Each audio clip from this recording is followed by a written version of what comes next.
Imagine this. Winter, 1945. The war is over, but for 4 Japanese prisoners, it's only just beginning. In a frozen camp where silence kills faster than bullets, they hatch an impossible plan: to vanish without a fight. No weapons, no allies, just the madness of hope. Their idea? To hide among crates and garbage, become invisible cargo, and ride their way to freedom. One wrong breath, one curious glance, and they're dead. But sometimes, survival depends not on strength, but on the blindness of routine. This isn't a tale of glory. It's a story of quiet defiance, of men who learned that even in captivity, imagination can still set you free. He was not a soldier by spirit, not anymore. The war had taken that part of him and replaced it with something quieter, something that simply wanted to keep breathing until spring. Each morning, when the guards shouted the same roll call in voices cracked by the cold, Hiroshi stood among hundreds of others, his head bowed, his breath turning white in the air. His stomach ached from hunger, but what haunted him most was the smell of burnt coal. It clung to everything, to the walls, to the sky, even to dreams. He remembered the scent of yeast back home, the way warm bread split open in his hands, soft and alive. Here, even the air seemed dead. The camp stretched along a frozen river, a patchwork of fences and wooden barracks leaning against the wind. The snow was so deep that footsteps disappeared within minutes, swallowed whole by silence. Guards trudged between watchtowers, their rifles slung low, their eyes dull with routine.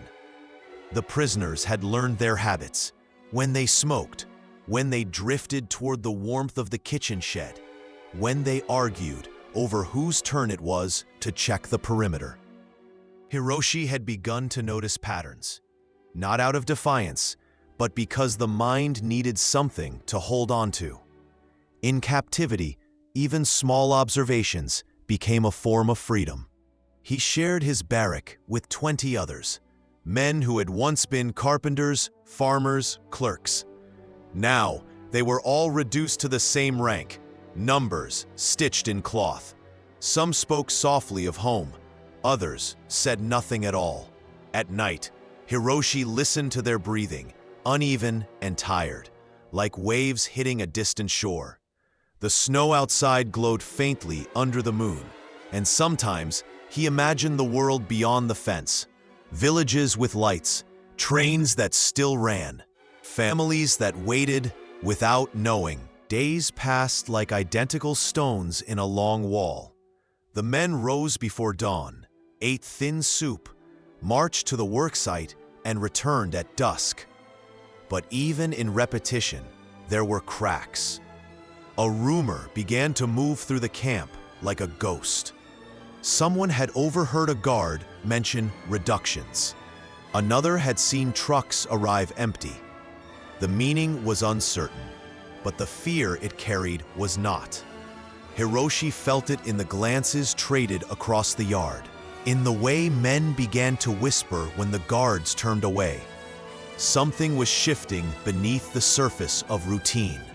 One night, as wind howled through gaps in the roof, Hiroshi sat near the stove's dying embers. A fellow prisoner named Kenji leaned close and spoke in a low voice. "You watch them, don't you?" Hiroshi hesitated. "Sometimes." Kenji's eyes glinted in the dim light. "Then you've seen what I've seen. The east fence. The tower there. One guard, sometimes none. The bulb burns out every few nights." Hiroshi said nothing. Kenji's voice dropped lower. If a man were to go that way, he might reach the forest before the alarm. It was madness, Hiroshi thought. The snow alone would kill them. The cold could turn breath to glass. But the thought of staying, of fading slowly into another winter, was worse. He did not answer that night, yet when he closed his eyes, he saw the forest waiting beyond the wire, black and endless. In the days that followed, he began to notice more. A nail missing from a gate hinge, a section of fence half buried in snow.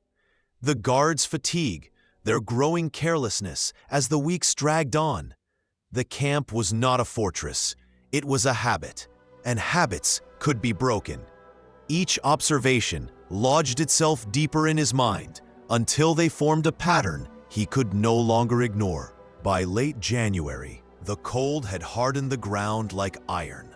The men worked slower, their tools stiff in their hands. One guard, a tall man with red cheeks, slipped on the ice and cursed so loudly that even the prisoners laughed. It was a small, dangerous sound, but laughter carried something human with it. A reminder that not all of them were dead yet. That night, Hiroshi dreamed of bread again, round and warm, rising against the dark. When he awoke, the dream stayed with him. Fragile but bright. And somewhere beyond the barbed wire, in the frozen silence of the forest, the first seeds of escape began to stir. Bish? Every stitch felt like a prayer, thin and desperate, but precise. The prisoners worked in silence, hands trembling more from hunger than fear, their movements hidden under the guise of mending old sacks for camp use. They gathered only at night, crouched near the dim glow of a stove, whispering through the cracks in their breath. The ex-teacher, whose name was Sato, kept a small scrap of paper where he scribbled times and distances with a broken pencil stub. The naval officer Ishikawa practiced holding his breath beneath a wool blanket until his chest burned. The foreman, Matsuda, tested the weight of crates, learning which could bear a man's shape without collapsing. Hiroshi watched them all, his mind measuring risk, like a baker measures flour. Slowly, carefully, knowing that too much or too little would ruin the mix. The plan grew in the quiet corners of the camp, invisible to anyone who didn't know where to look.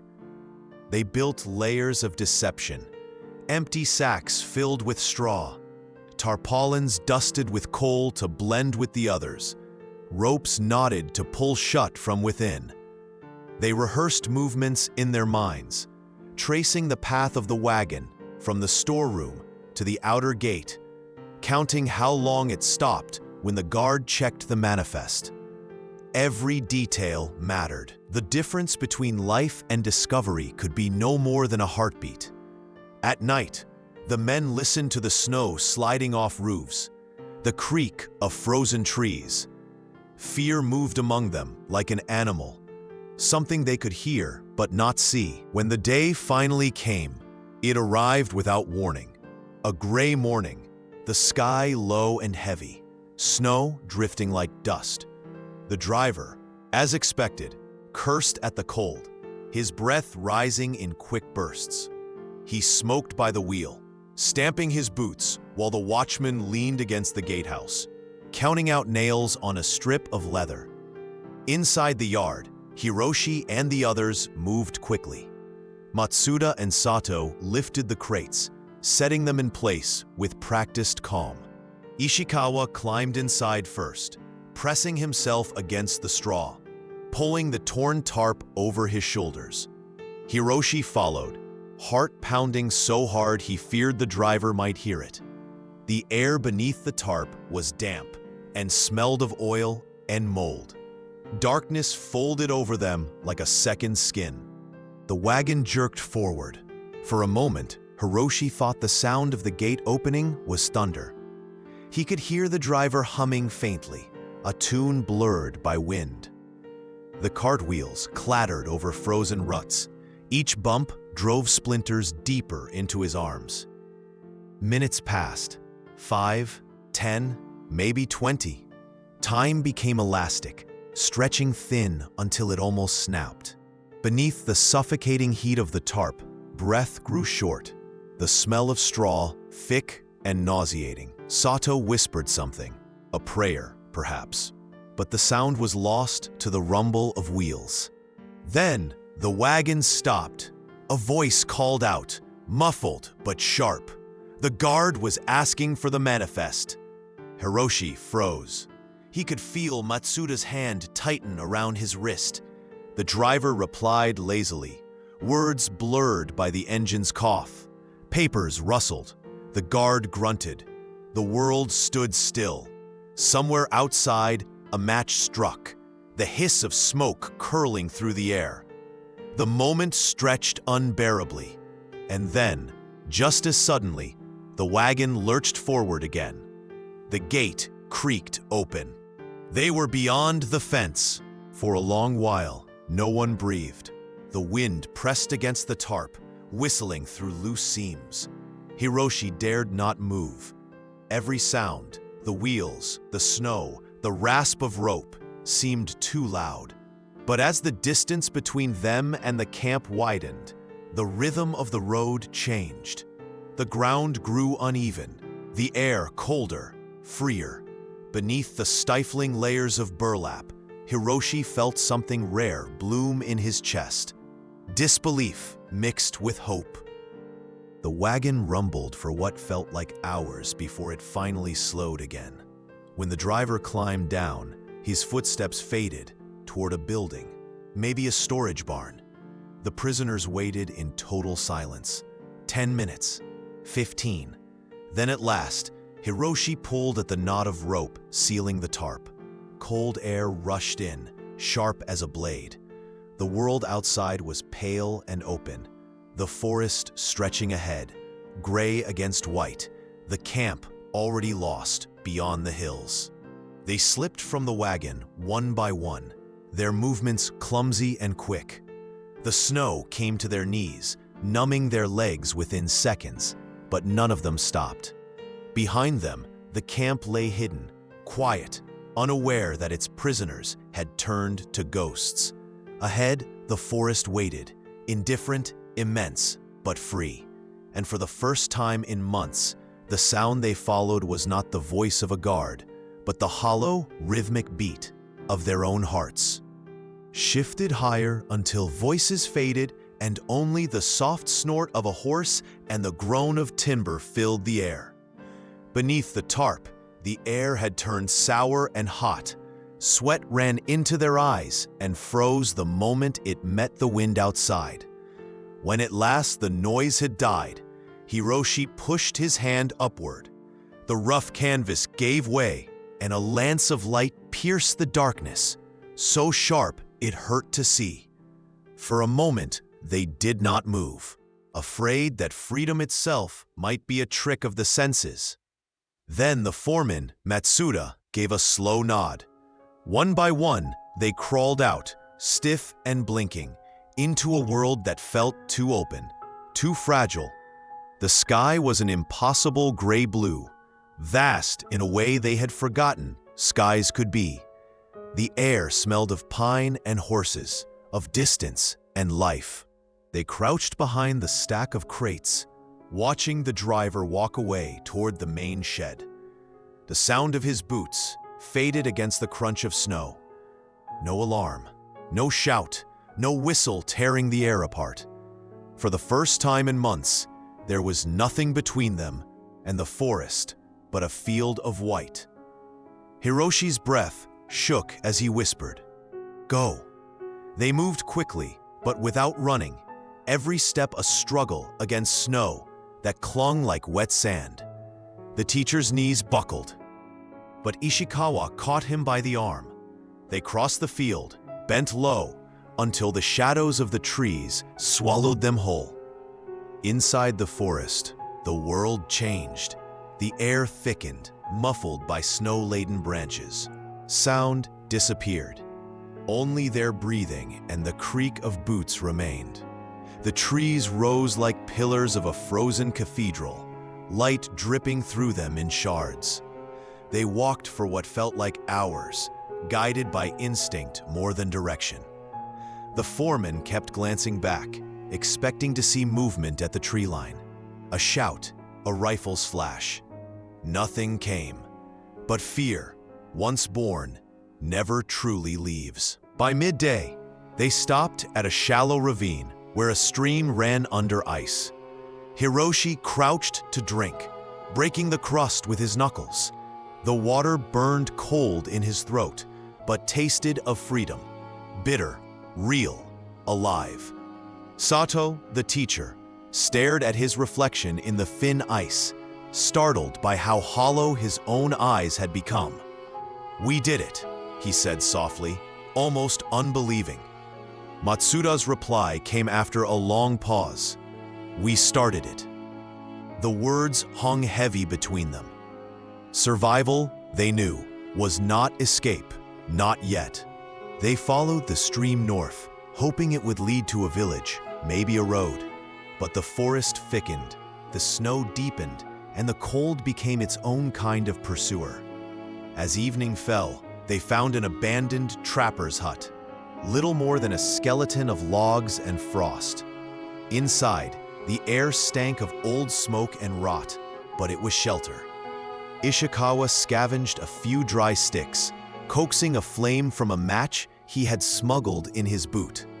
They huddled around the tiny fire, feeding its splinters, each man staring into the glow as if it were a memory of home. Outside, the world had already begun to erase their trail. Snow drifted in steady silence, smoothing over footprints and the wagon's tracks alike. At the camp, perhaps by now, a guard would have noticed something missing, a miscounted crate, a name unanswered at roll call. The realization would come slowly, like dawn breaking through cloud. And when it did, they would be hunted. But that was tomorrow's terror. Tonight, in a ruined hut deep in the forest, 4 men sat, breathing the same cold air, and dared to believe in morning. Hiroshi lay awake long after the others had fallen into restless sleep. He listened to the wind brushing against the walls, to the creak of old wood. His thoughts wandered back to the camp, to the rhythm of routine they had shattered. It struck him that their escape was not just defiance. It was an experiment in human blindness, a trick played on predictability itself. People, he thought, stop seeing what they see every day. That truth had become their weapon, and now it was the only thing keeping them alive. He closed his eyes, letting exhaustion take him. The sound of snow falling outside like the soft applause of a world that had momentarily forgotten to hate. Gesture of kindness felt like a miracle. They learned to move as shadows do, without urgency, without sound, without trace. At dawn, they walked along frozen ditches where the mist could hide them. By dusk, they melted into the outskirts of villages, pretending to be workers sent for repairs or hauling grain. The foreman's old contact turned out to be alive, though his eyes carried the caution of a man who had learned that favors can be fatal. He gave them food, hard bread, dried fish, and pointed north with a glance, not a word. His silence was its own kind of mercy. They slept that night in a stable behind his house, their dreams haunted by the crack of imaginary rifles and the echo of boots on wooden floors. When morning came, the foreman pressed the man's hand in thanks, and they left before the sun rose high enough to cast shadows that could betray them. Each mile brought new risks. The landscape itself was their jailer. Hills too steep to cross, rivers frozen but treacherous, roads patrolled by soldiers who no longer knew what war they were fighting.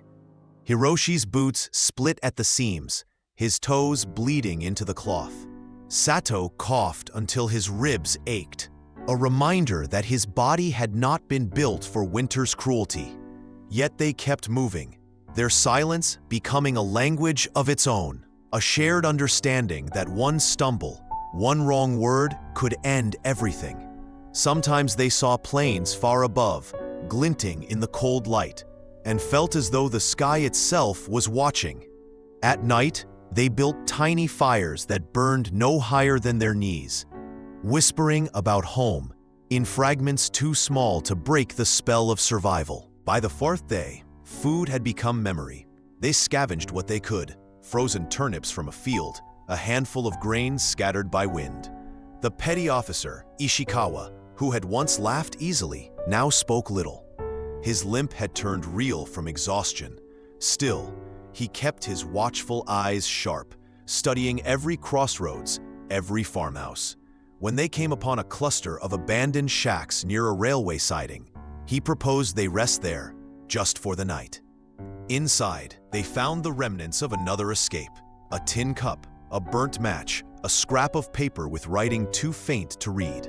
Someone else had passed this way, someone who had also tried to outrun captivity. It was both comfort and warning. That night, the temperature dropped again. The air froze the breath before it left their lips. Hiroshi dreamt of ovens, not the steel furnaces of the camp, but the clay hearths of his bakery, glowing with fire and life. When he woke, the dream's warmth lingered long enough to make him believe, for a heartbeat, that he could still return to that world. He turned to see the others huddled together, their faces pale and sharp as carved wood. "Tomorrow," Matsuda whispered, "we reach the river. If the ice holds, we'll be across by noon." No one answered. They all knew that the river would be the final line, the border between captivity and disappearance. When dawn came, they moved again, slower now, their bodies worn thin. The horizon glowed faintly pink, and the world seemed briefly kind. Then, somewhere behind them, a sound split the stillness, distant but unmistakable, the echo of dogs. The guards had discovered the missing men. The forest that had sheltered them now turned into a labyrinth of fear. Every step forward was a race against sound, against memory, against the inevitability of pursuit. The petty officer tightened his scarf and muttered, "We're still cargo, just not where they expect us." His words carried a bitter kind of humor that made the others smile despite the terror pressing on their lungs. As the sun climbed higher, they reached the river. It was half frozen, the current whispering beneath glassy sheets of ice. The foreman tested it with a stick. It groaned but held. They tied themselves together with rope torn from a barn, each knot a silent promise. Then, one by one, they stepped onto the ice, their reflections trembling beneath them. The world around was still, so still it seemed to be holding its breath. Freedom lay on the other side, invisible but near, fragile as the frozen water beneath their feet. And though the snow has long since melted, the echo of that wagon wheel still rolls through time, soft but relentless. Each revolution carries a memory, not of triumph, but of endurance. The teacher's arithmetic lessons, the foreman's steady hands, the baker's patience. These ordinary fragments of human craft became the very instruments of survival. Their madness was not chaos, but precision turned against captivity. The same discipline that once made them soldiers had taught them to notice, to time, to adapt, to live. The irony was almost divine. What had been drilled into them as obedience became the quiet rebellion that saved them. In a world rebuilt on ruins, their story would be almost forgotten, overshadowed by parades, treaties, and monuments carved from marble. Yet for those who listen closely, history still breathes in the pauses between those grander moments. In the decades that followed, the world learned to speak of the war in numbers. Millions dead, borders redrawn, treaties signed. But no ledger can hold the sound of a single man holding his breath beneath canvas, nor the taste of cold air when he first sees the sky again. The historian who later pieced together their story found only fragments: a guard's half-finished report, a shipment log missing 3 entries, a letter home describing a rumor of ghost men seen on the outskirts of a winter village. These were the footprints left in history's snow, faint but undeniable. Each clue whispered the same truth, that freedom does not always arrive with banners, but sometimes with splinters, bruises, and a heartbeat steady enough to outlast fear. Years later, in Yokohama, Hiroshi's bakery would become a small neighborhood landmark. Children came for the smell more than the bread, unaware that every loaf was shaped by hands that had once clawed through darkness for air.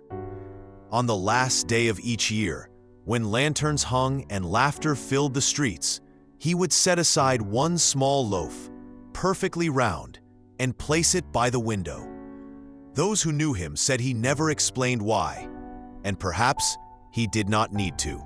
The act spoke for itself, a wordless communion with those who had not returned, a silent thank you to chance, to courage, to the invisible rhythm of survival.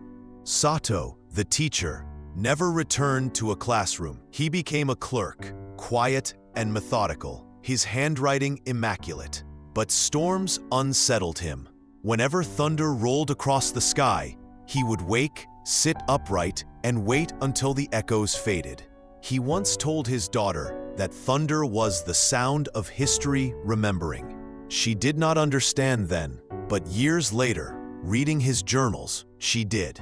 Matsuda, the foreman, lived long enough to build a workshop of his own. He taught his apprentices to feel the weight of each plank before cutting, to know wood not by its grain, but by its patience. In every table he made, the nails were placed with near reverence, as though each piece of timber were another crate that might one day carry someone toward freedom. Time turned their act into a whisper, a story passed between generations until fact blurred with faith. But perhaps that is how survival should be remembered, not as spectacle, but as proof that the smallest defiance can outlive empires. When we speak of history, we often search for the thunder, the explosions, the treaties, the proclamations. Yet the true heart of survival often beats in silence. It hides in the moment a guard looks away, in the breath a prisoner dares to take, in the pause between suspicion and forgetfulness. That is where humanity endures, not in the loud victories, but in the quiet refusals to surrender. So when you hear of the mad and deadly stunt, do not imagine a blaze of glory or a scene framed for film. Imagine instead the stillness beneath a tarp, the sound of a nail creaking, the cold taste of air after confinement. Imagine 4 men betting their lives on routine, on the certainty that the ordinary can blind. Their madness was not rage, but faith. Faith that the human eye, dulled by repetition, could be fooled long enough to let freedom slip through. And their deadliness was not in violence, but in the power of being unseen. In the end, the story does not end at the border or in a history book. It ends and begins wherever someone remembers to look closely, to notice what others overlook. Somewhere beyond the horizon, a wagon still rolls over frozen earth. The ropes still creak, the crates still shift, and in that motion lives the heartbeat of 4 men who proved that imagination, even in chains, remains undefeated. Freedom, in the end, was not given to them. It was taken, quietly, patiently, through the failure of another man's gaze.